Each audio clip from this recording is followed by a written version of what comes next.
Alright, so this is the whole Paul Horton's Welder Series 4 link. It's the Pro Series one that has adjustable. This is everything you get in the box. There's no instructions, so I'm going to try to make this video for everybody who needs help. First thing I did was I ground these things clean so I can TIG weld them. So all of these kind of go together. And as you can see, I use a little jig to make sure that it's equal distance, and gonna weld all these up.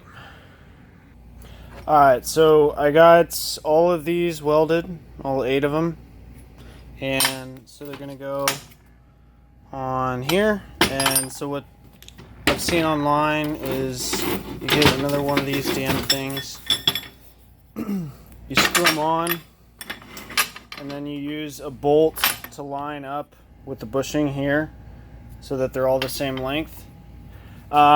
Next is, so these are, the diameter of those holes are not quite big enough.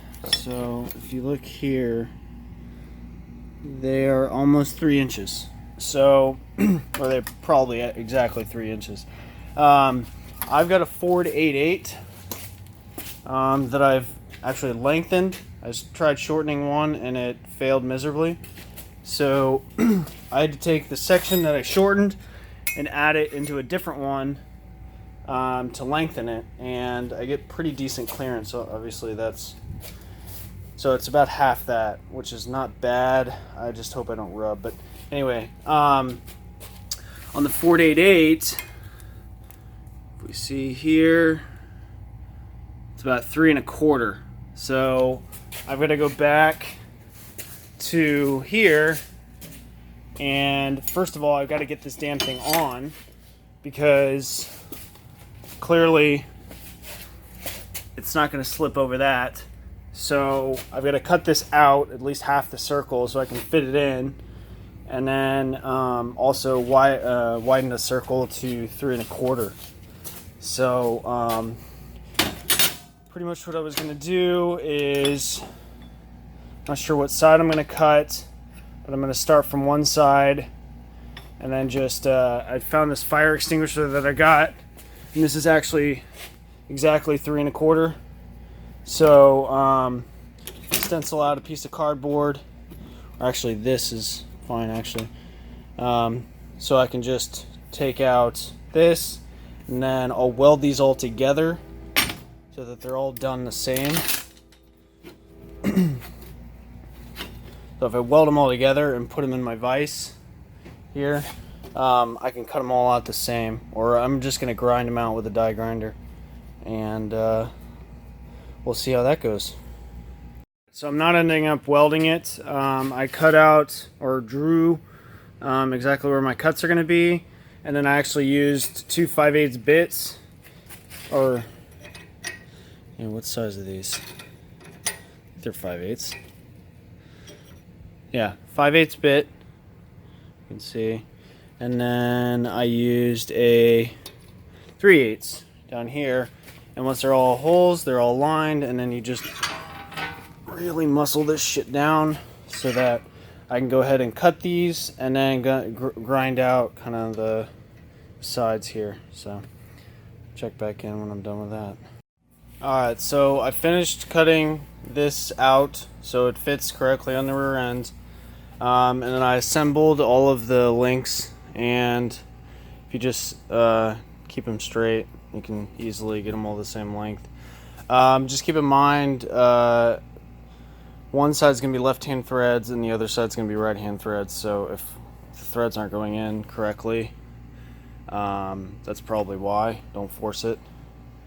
So I'm going to put these all together and start fitting it up on the rear end. Alright, so it's been kind of a pain in the ass trying to figure out how this all goes together, because there's not a whole lot of documentation online, but figured it out, at least as much as I think I did. So this front bracket should be parallel to the ground, or perpendicular. So right now it's reading Light's pretty terrible, but it's reading 89.2, so I gotta adjust that a little bit. This bottom bar needs to read parallel to the ground, so level 0.1. It's pretty damn close. I've got a little gap there, so once I get this tacked in here, I'm gonna move the rear end to fill that gap. The same goes for the other side. I had to adjust the lengths of the bars so that the distance was going to match where the rear end was going to sit. So it's pretty centered right now. It's going to go forward just slightly. I'm kind of worried about this distance, but given the look of the truck, if I go any higher, I don't really like it. So yeah, I'm going to tack this in and remeasure everything. I did my pinion angle. So my pinion angle is, you can kind of see, it's probably fucking upside down. There, I'm using a phone, so 88.4, which I've got to readjust because if I go in the back over here, that is reading 2.3, so I've got to be at 86.7 on this side. It is centered over, so I measured distance from this frame to this bolt, and same on the other side. So once I adjust the pinion angle, redo all the measurements correctly, I can go ahead and tack everything in. Alright, so everything's welded. I made these little brackets on the back and TIG welded them for extra support. I was going to cut in and fill those gaps, but really don't think that's necessary, and it was going to be a pain in the ass to cut. So yeah, I mean, at this point I'm just going to clean everything up, and still got to do some supports in the front of this to do here.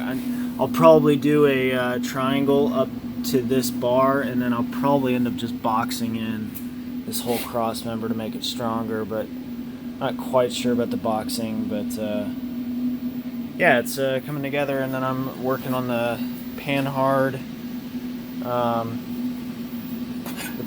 bar thing that I got as well to keep the rear end from going side to side. So they give pretty decent instructions on here, and got a few other little parts that I've got to weld up.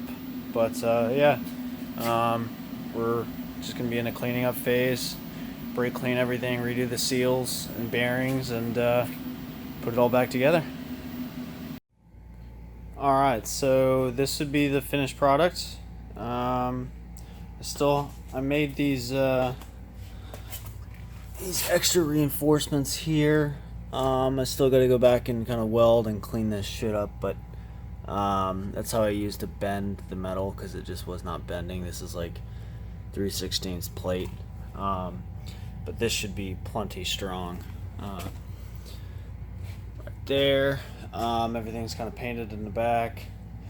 This is the panhard kit that I got. It came with this mount that ends up, I guess it's supposed to mount to the axle housing, but it wasn't going to work based on where the shock tower bar is and that back support. So I ended up just mounting it here. I'm hoping that this clearance here is okay, but I think it should be for now, based on how much axle travel I have, which I'll probably end up taking those bump stops out and putting them lower profile. But yeah, this is what you get with that kit. And I would say if you're doing the welding, I had some warping issues. I put in too much heat into this, and they were kind of a pain in the ass to get in. I had to use some ratchet straps to kind of bend them. Everything obviously went in, but just be careful on how much you weld at one time. Just kind of let things cool down before you start up again. But yep, there it is.